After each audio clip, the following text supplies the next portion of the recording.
Hello guys and welcome back to MS Tech Tutorials, and in today's video I'm going to be going over how to basically level up slash unlock the tiers in the Battle Pass. And let's get straight into the video.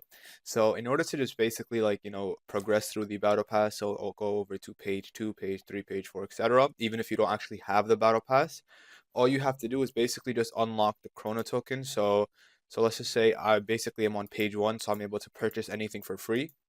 As you can see, I'm able to purchase these three items that are for free. Now, if I wanted to go to page 2, or let's just say page 5, and I wanted to unlock the 100 units so I could purchase skins or something, it says obtained for 4,440 chrono tokens. So basically, you're gonna have to have you're gonna have to have a total of 4,440 chrono tokens, or you're just gonna have to eventually have like that much. So even if you spend some, but you had that much at one point, you're gonna have to basically just do that. So, at one point you're gonna have to have 4,440 Chrono tokens, and that is how you can basically progress through the Battle Pass. Or in other words, just basically get the purple Chrono tokens, and the more you get, the more you'll basically progress through the Battle Pass. And yeah, that is basically it.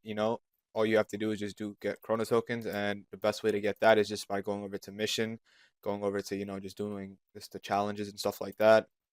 There's a bunch of challenges that you can complete for free. And yeah, that should basically be it. And yeah, that is it for the video. That is how to progress through the Battle Pass. And yeah, so thank you guys for watching. Make sure to give the video a thumbs up, subscribe to the channel, and have a great day.